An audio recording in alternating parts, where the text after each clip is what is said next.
I'm starting the class. Just a moment. Yes, sir. Recording is started. Okay, great. So that is the last topic uh, that we need to cover. So the topic is called PID, which is very important topic in control system theory chapter. So we have to understand the basics of PID first. Okay. So to illustrate the basics of PID, let's understand a practical scenario. Okay. So using this scenario, we will understand the basics clearly. Okay. So here you can see a drone which is currently at the ground. Okay. And the task of the drone is to fly at exactly 60-meter height. Okay. That is the goal of the drone. And we are assuming that the robot is having a very accurate control algorithm, and that algorithm will guide the robot such a way that the robot can fly at exactly 60-meter height. Okay, so if the robot can accurately fly at 60-meter height, then we will call this control system as an accurate control system. But if it fails, then the control system is not accurate. Okay, so let's see. So when the robot is at the on the ground, then what is the height of the drone currently? Can you tell me the height? So zero. Exactly. The height of the robot is 0 meter currently. Okay, so that is the actual height. That is the actual height which the robot is having now, right? But what is the desired height that the robot needs to achieve? The desired height is, or the required height is 50-meter, right? 50-meter is the required height. So now, in our previous class, we discussed about a term which is called error, right? So the error is described as the difference of the required value and the actual value. Okay, so the difference between required and actual value is called error. So now if we want to calculate the error here, so what should be the error? Sorry, the error should be the required value minus the actual value.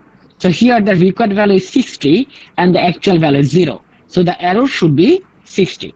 Okay, so that is the error for the robot at at this at this position that the robot is situating now. Okay, so this is the error. Now let's imagine a case that uh, how can the robot be fly? So the what is the way of flying the robot? How can we fly? How can we make the robot fly? So when the robot needs to fly, it must need to rotate its propeller, right? What are the propellers? The propellers are the motors, the four motors that the robot is having. So that are the four motors. Okay, and all of those four motors can rotate at a very high speed. So when the motors will be rotating at very high speed, very high velocity, the propeller will start spinning. And when the propeller is spinning, the the robot will gradually start to moving at the vertical direction. Okay, so that is the basics of flying a robot or a drone. Okay, so but an important phenomenon is that when you start rotating the motors of the drone will not start flying, right? Because when the propeller is spinning, it is generating a equivalent amount of force, okay, uh, which is opposing the weight of the drone. So when the propellers will generate or enough amount of force which can overcome the uh, gravitational force of this robot or the weight of the robot, then the robot can fly, right? So now assuming that we are assuming that the robot needs to rotate its propeller at a 100 rpm speed to overcome the gravitational force that the robot has. Okay, so what is the gravitational force? The gravitational force is basically the um, weight of the robot, right? So to overcome the weight of the robot needs to rotate its propeller at a 100 rpm. So when the robot is rotating when the robot is like spinning its propeller at 100 rpm, that doesn't mean that your robot will fly. That means that robot just overcome the gravitational pull. Now, if you increase the rotational speed a little, then the robot will start to move, right? If you increase the RPM at like if you change the RPM to 105, then the extra 5 RPM will be used like to make a certain amount of vertical elevation. Okay, and then if you increase the velocity more, then obviously the robot will jump more, okay, or will go at a more vertical distance. Okay, so that is the basics. So now we have all of the things in a row. Now we will going to design our system. Okay, so let's say we have a system like this, and this is called the closed loop control that we discussed in our previous class. Okay, so here you can see that this is the operator that will calculate the error, right? This operator can calculate the error, and this error is basically the desired value and minus the actual value. Okay, so the actual value will be calculated by using the sensor. Okay, so now when the robot is on the ground, then the actual altitude is zero, right? The actual altitude is zero. I'm considering the first step at the beginning, the beginning of the movement. Okay, so at the beginning, the robot uh, is like situating at the ground, on the ground. Okay, so the actual height is 0 meter, and the desired height is 60 meter. Okay, so now if we calculate the error, and we already calculated the error in the previous slide, so the error should be 60, right? So the error should be 60. So 60 will be uh, passing through the gain. So what is the gain? Gain is the controller. Okay, so now the controller will impose some mathematical formulation, or impose some mathematical equation on the input that the controller is having. The controller is having the input as 60, right? 60 is the input for the controller. So the controller will impose some mathematical equation on 60 so that it can be converted to the actual height of the motor, or the actual sorry uh, uh, controller will convert the input, which is 60, to a value that will represent the propeller speed or the motor speed of the drone. Okay, so here you can see that if we use a formula which is nothing but the multiplication of the value of the controller and the input the controller is having. So let's say the value is 1. Okay, so here 60 is the input. So what should be the output? We know that if a block is having a value x is as input, and if the block is having z as the value, then y should be, or the output should be g into x, right? The value of the block and the multiplication of the block value and the input value. So we will do the same thing here. So here the block value is 1 and the input value is 60. So the output value should be 60 rpm. Okay, so now as the output value is 60 rpm, is it enough to move the robot? Is it enough? No, sir. No, no. No, it is not enough because it is not cross the it is not crossing the limit that the threshold value that the robot needs to overcome, right? The threshold value is 100 rpm. So as the robot is not being able to uh, overcome the gravitational force, that means the robot will not move.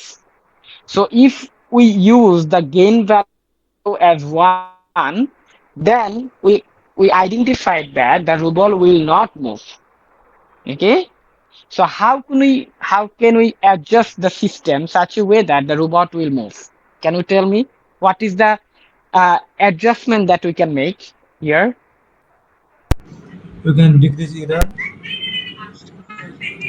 Yeah, we need to decrease the error, but how can we decrease the error? Here you can see that the output should be 60. So as the propeller speed is 60, that means there will be no movement of the robot. So as the robot is not moving, that means the actual altitude will stay the same as the previous state, right? So here this 0 will get inputted here again, and the 60 is here. I So guess the we need to in increase error the gain. We can increase the gain. will be still. Yeah, yes. So exactly. So now we have to increase the value. So what value we need to increase? We need to increase the value of the gain, right? So let's say that we have increased the value as 2. So as we increase the value to 2, that means at the first stage the error was 60. So now 60 will get multiplied by 2 and the output should be 120. So here is 120 is 120 enough for movement? For the movement? Yes, sir. Yes, 120 is enough because it has crossed the 100 rpm limit. So now the robot will start moving. Okay, the robot will start moving. Now my question is, how much elevation the robot can make by using the gain values too? So let's calculate this. So let's say robot has uh, robot has elevated 5 meter distance. Okay, so as the robot is elevated 5 meter distance, then the actual value should be 5, and this should be 5, and this should be 60. So now, what should be the value of error here? Error should be 60 minus 5, that means 55. So now 55 will be multiplied by 2, though, so this will be 110. So as this is 110, that means it has still enough amount of RPM to move, right?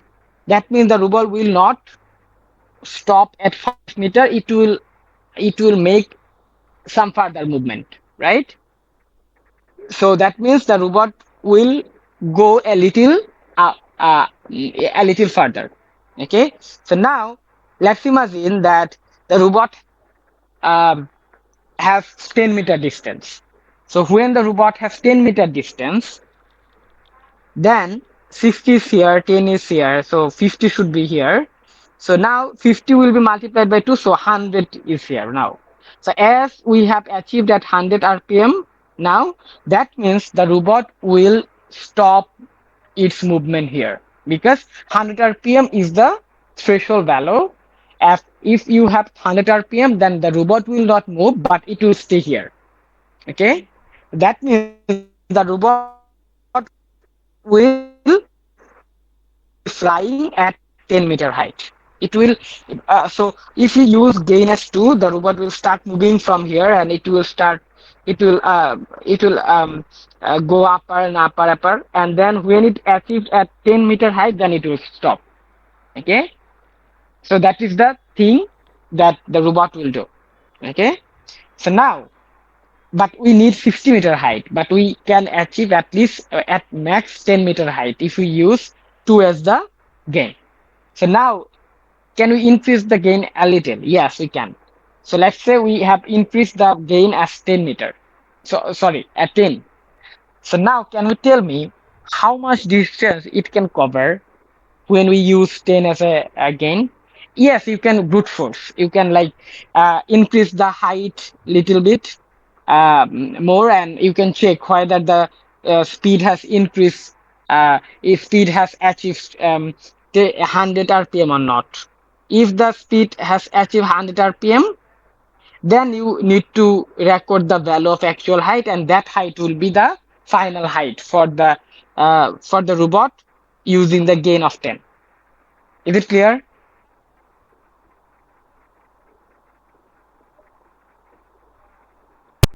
Is it clear? Yes, sir. Okay. So now let's back solve it. Okay. So how can we back solve it? So now the so as you can see that the propeller speed, this is the propeller speed. So propeller speed, the equation of propeller speed is some constant, right? This is the constant, okay, into the error, right? This is the error. So now when the propeller speed is 100, right? When the propeller speed is 100, that means the robot will stop there, right? So here we know that the k value or the constant value is 10. So now we can calculate the value of E. So the value of E should be 10, right? That means the robot will go higher and higher to the point where the error is 10. So can you tell me what is the height that that is having the error as 10?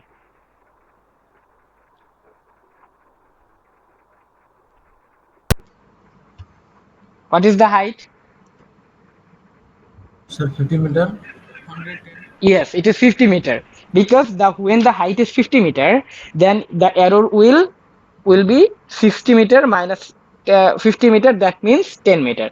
So that is the same thing that the uh, error is meaning here. Okay, so here the system is showing that when you are using 10 as your constant value, then you can reach at max 50-meter height. Okay, so now we still haven't reached at our goal position, right? So how can we do? Now we can increase the gain a little, right? So let's say we have um uh, so let's say that when the robot we need to let's say we need to measure what gain value, what is the value of the constant is needed to achieve to make to force the robot to the goal position. Okay, so now let's rewrite the formula again. The output value should be 100, right? Output rpm should be 100, and we need to find the constant here. And now can you tell me what is the error when the robot is at the desired value? Errors are 0. 0, sir. Exactly. Error is zero. As the error is zero, that means is there any value of k possible here which is satisfying the formula? Because here you can see that this should be ps by 0. So ps by 0 is clearly undefined, right? This is undefined. So as this is the undefined, that means we can say that there is no k or there is no constant value is possible which can climb the robot up to 60-meter height, or up to the position the robot is required to go. Okay, that means this system is not enough to achieve to the exact position that you are required to achieve.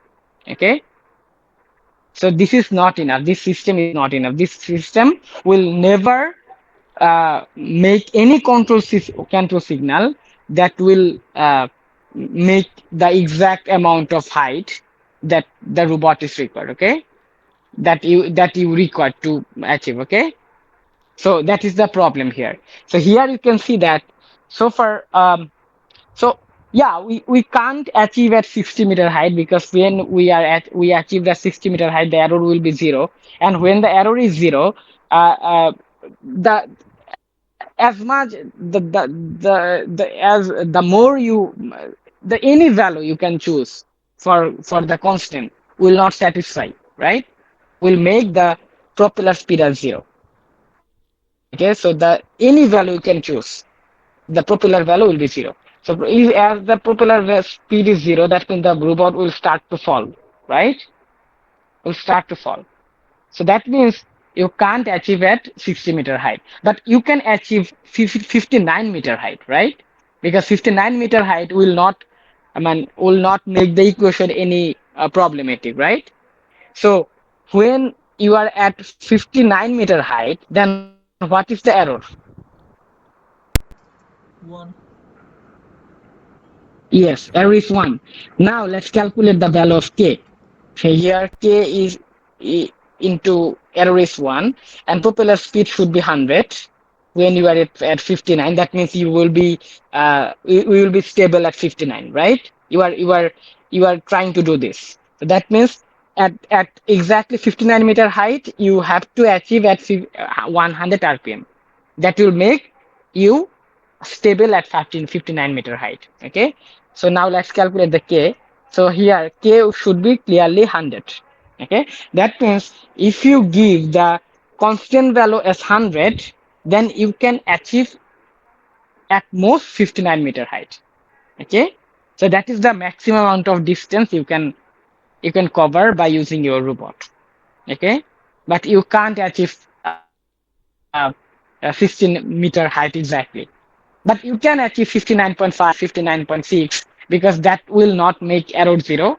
And if the error is not zero, that means there is some value of k which is possible to make this to achieve to that height. Okay. So now that is the output of the controller. Now let's rewrite the output. The output is some constant into error, right? Now we know about the proportional things, right? If we write P is proportional to T, that means we can write this as P is equal some constant into T, right? We can write it like that. And if this can be write it like that, that means this also can be write like that. Can be written by like that, right? So similar things here. Here you can see that the output is equal to some constant into error. And error can be varied, right? That means we can write the output is proportional to E. We can omit this part and we can substitute this part with proportional.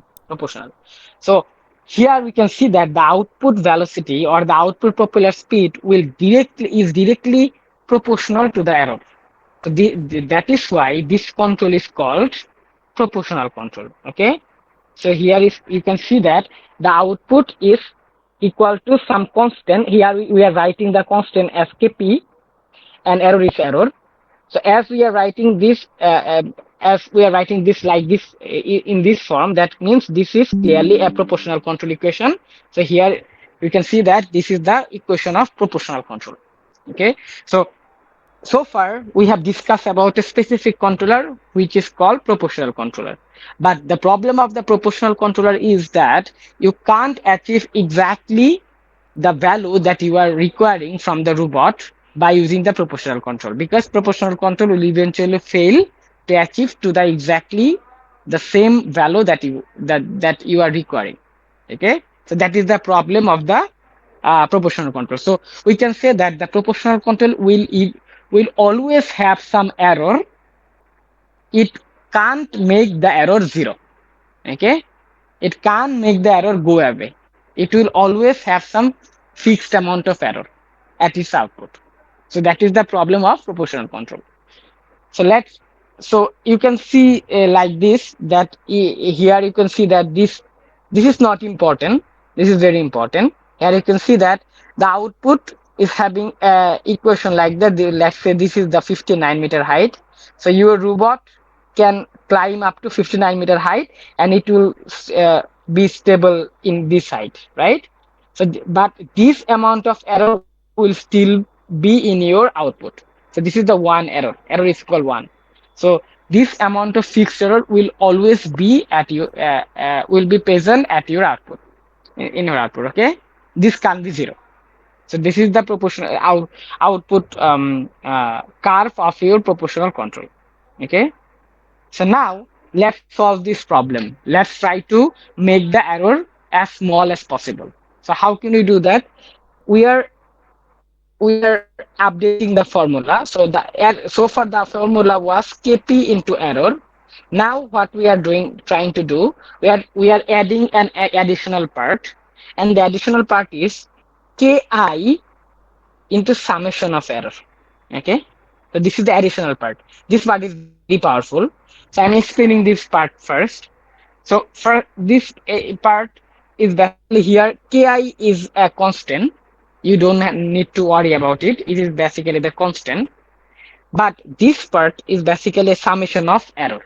That means the error you are having now and the error you were having at your previous stage and the error you are having at the previous stage, all of this error will get added, and the summation of this of that error will be multiplied by a constant, and that value will be added to the proportional control.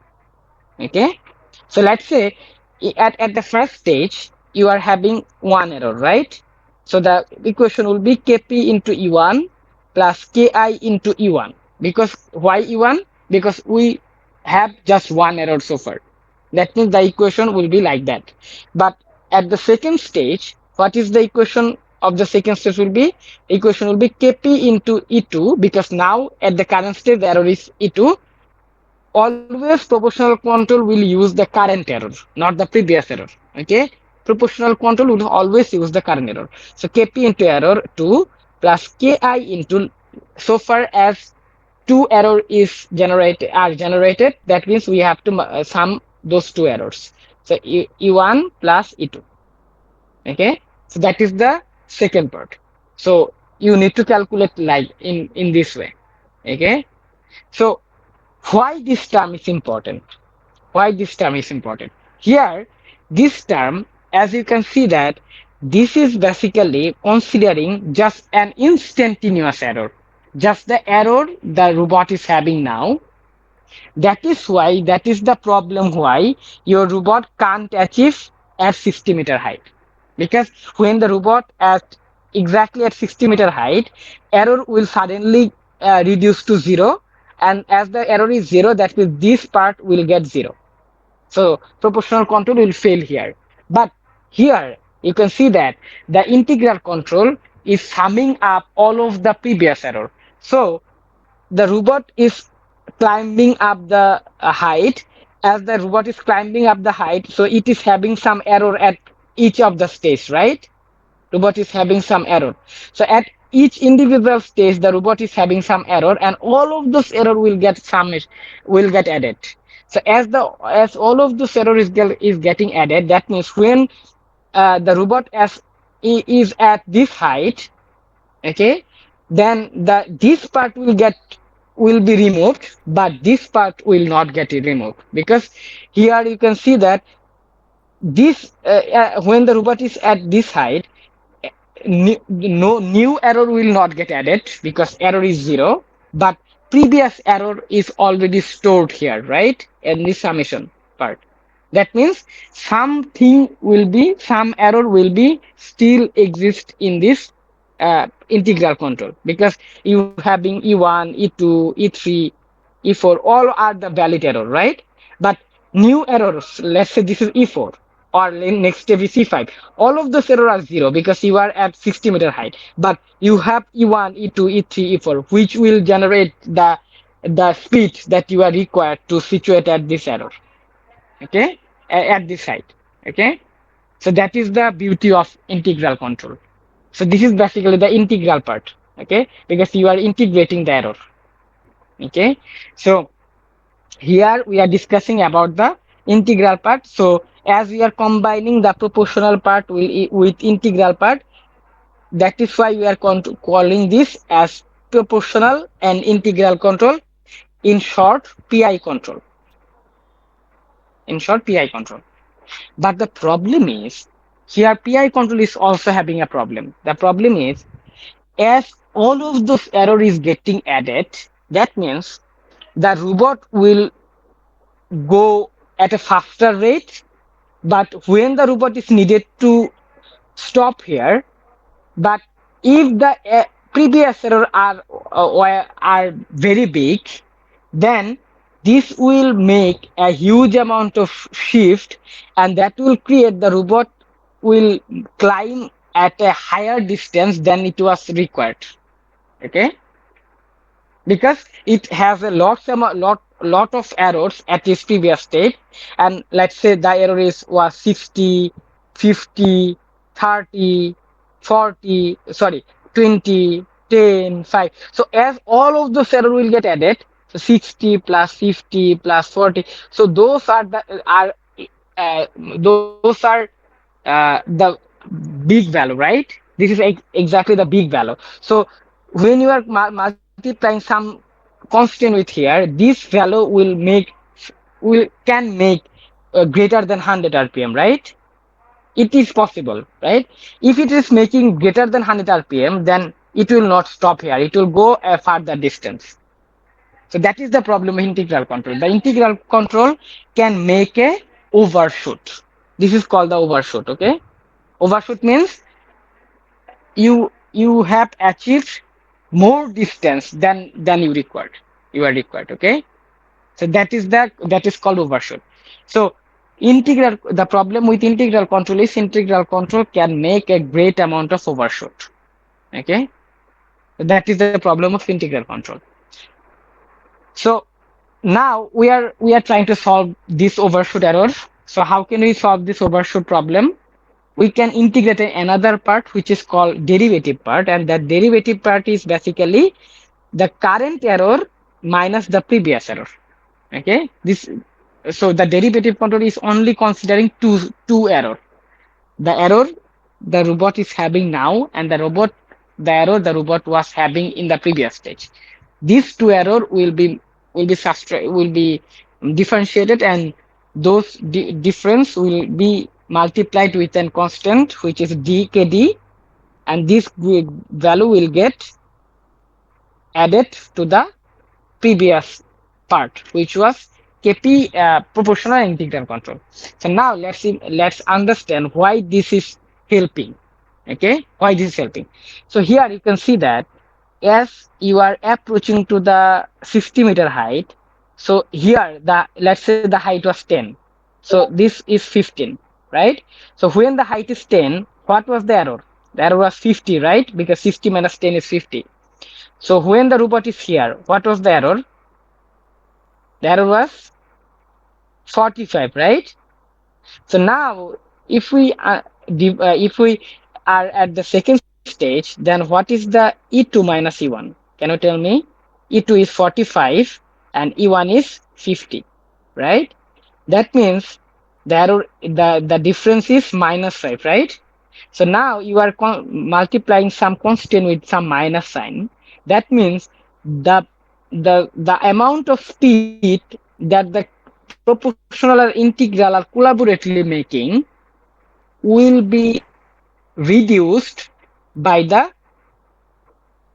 derivative control, by the third control. So as the third control is opposing the effect of integral and proportional control, that means when the robot is start to moving at the higher overshoot area, the derivative control will get influenced, and it will get activated, and it will make the less amount of motion because it is opposing the effect of the integral control or the PI control. Okay, that means adding derivative control will make your overshoot more lesser, and it will make your system more stable at a quick amount of time. Okay, it will make a less amount of error. So the three operation, that the three part of the equation uh, is combinedly called PID. Here this part is called proportional, which is P.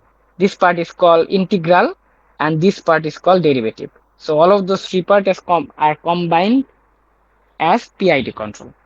Is it clear? Yes, sir. Is it clear? Yes, sir. Okay, great. So that was it. Now, just just uh, just omit these two slides. These two slides are not important. I already discussed about it. You just need to read this three part. what is the action of proportional control, what the proportional can do, what is the problem of proportional control. All of those things are discussed here. Um, mm, then integral control and then derivative control. Okay, so now here is a very important question. The very important question is here Kp, Ki, and Kd. The three values are the constant values. So how can we calculate which constant values are the perfect values for your controller? Okay. So to calculate the perfect value for Kp, Ki, and Kd, you need to use a method which is called Ziegler-Nichols method, and this method will help you to calculate Kp, Ki, and Kd. Okay. So to calculate Kp, Ki, and Kd, you need to know two parameters first. So the two parameters are called, first parameter is called the resulting gain, which is characterized by using K, and the oscillation period, which is characterized by P.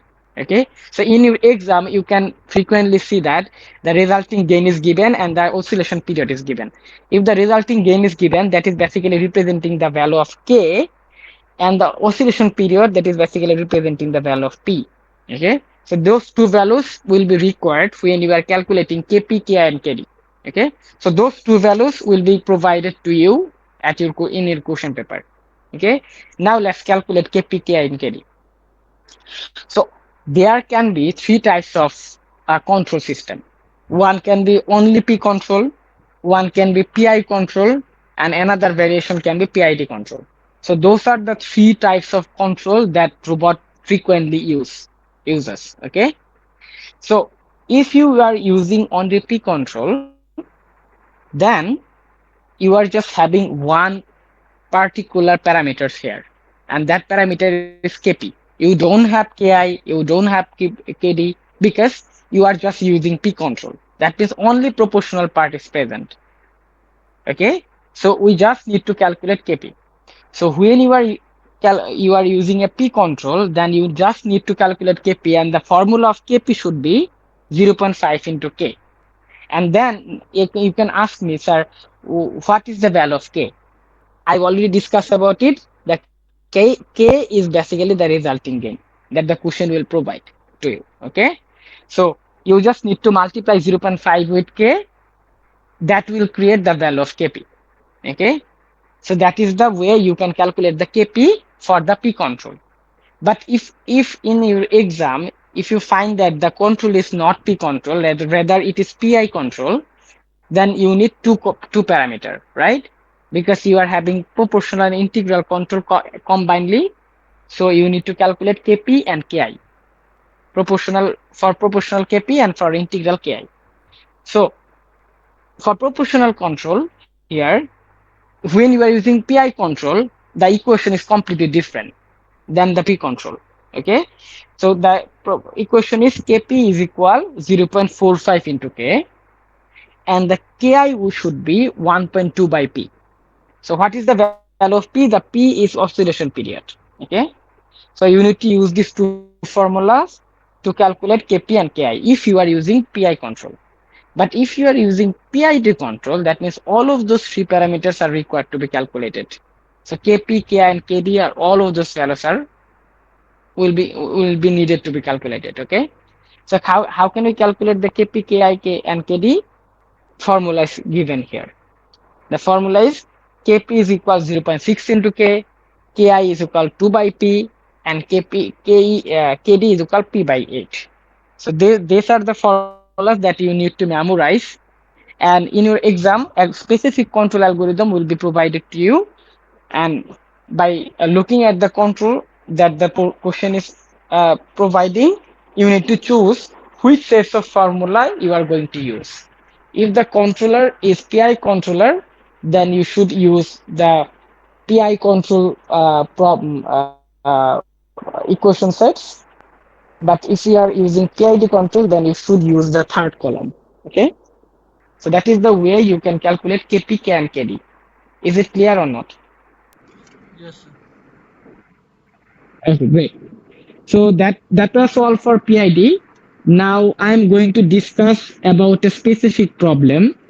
After discussing it, the PID will get easier to you. Okay, so let's talk about a specific problem. Okay, so let's say I'm just talking about a case where you need to control a motor. Okay, you need to control a motor, and the speed of the motor that you need to maintain. Okay, the speed of the motor that you are required to maintain is, let's say, 20 radian per second. Okay, so this is the required value. This is the required value of your system. Now, in your exam, you are this information is given as that you are using PID control to control the speed of the motor. Okay. So now, can you tell me what is the values that the motor will be having at step by step, in step by step? So let's calculate it. At first, when the robot is when the motor is at the beginning stage, that means the robot is not, oh sorry, the motor is not moving, right? As the motor is not moving, that means the actual value is zero. Okay, the actual value is zero, but the required value is 20. So let's calculate the error for the first step. So the error for the first step should be E1, and E1 should be required value minus actual value. So the required value is 20 and the actual value is 0. So the error should be 20. Okay? So error should be 20. So now calculate what should be the value after step 1. What should be the speed value of the motor after step 1? So how can you calculate the speed value of the motor? As the motor is having PID control, that means the speed will be the equation, the same equation that the PID is having. That's the equation of the PID. What is the equation of the PID? Kp into E1, right? Because the error is characterized as E1, and Ki into summation of E plus Kd into del E. I can tell you, I can say del by del E, right? Here you can see that the E1 is 20. So let's use 20. So Kp into 20, and then Ki into summation of error. Summation of error means all of the error that we have so far. So here we are just having one error. That means we will just use E1 here because we don't have any other errors, right? Next, what should be the value of last part? KD, and error should be E1, the error of the current state, and the error of the previous stage. Okay, so here you can see the Kp into 20, and this should be also Ki into 20, and this should be Kd into E1 is 20. And as we don't have any error from at our previous stage because we are just starting now, that means E0 should be 0. So now you can write this Kp into 20 plus, sorry, this is plus Ki into 20 and Kd into 20. So this is the formula that you need to use. And what is the value of Kp, Ki, Kd? You can easily calculate Kp, Ki, Kd by using the previous formula that we have discussed. Okay. So in your exam, the resulting gain and oscillation period will be given, and by using those two values, you can calculate Kp, Ki, Kd. After calculating Kp, Ki, Kd, you can calculate the value of the speed of the motor. Okay. Just use the value Kp, Ki, and Kd. Then you will see that some value will be generated here. Okay, so that value will be very important. So that value is basically representing that uh, step 1. In step 1, this is called output 1 or the speed 1. Output 1 should be the equation of PID. That sorry, so this is the equation. This equation will be used to calculate the value of the output 1. Okay, so after calculating output 1, what should be the value of step 2? Okay, so in step 2, you need to calculate error 2, right? You will now have a new error because you just created some output here. Let's say the output is 3. After calculating the formula of the PID, you have calculated that the output is C. So now, can you tell me what should be the error at the second step?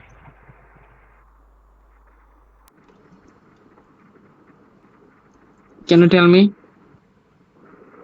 what should be the error at the in the second step? So Kp into E2. No, no. Error. This is error. Error is always desired value minus actual value. Actual value. So This is yes. error. Okay, so So first value desired is value is 20 and 20. 20 minus 3. 3. Desired value, yes, it is 20. And now the actual value is 3. That is the value here. Right now, right? So 17 will be the new error. Now the output 2 or the output of the second step will be Kp into E2 plus Ki into E1 plus E2 because we have E1 now, because in our previous stage we had E1, now we have E2, so we now need to summation sum these two parts, then Kd into E2, the error of the current state minus error into previous state. So now Kp, you know the value of Kp by using the formula, right? Kp and error, this is 17 plus Ki into the previous step error was 20, now is 17 plus Kd into now is 17, previous stage was 20. Okay, so as you know Kp, Ki and Kd, just use the value, you will have the second step value, right?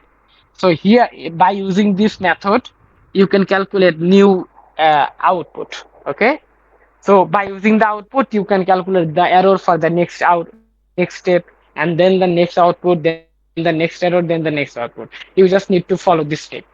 Okay, is it clear? Yes, sir. Okay, great.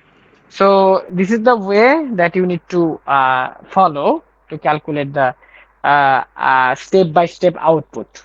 So if in your exam you are asked with that, you need to simulate step-by-step value, or you need to calculate the step-by-step value of the motor, then you just need to do the same thing that I have shown to you. Okay, just you need to calculate the step-by-step output. Okay, sir. So all of those step-by-step output will be considered as the motor speed of your motor that you are trying to control. Okay. Yes, sir. So yeah, so that was all. Sir, I have a So question. Sir, like, if in your exam, yeah, sir, yeah, sure. so how many questions will be there in final exam?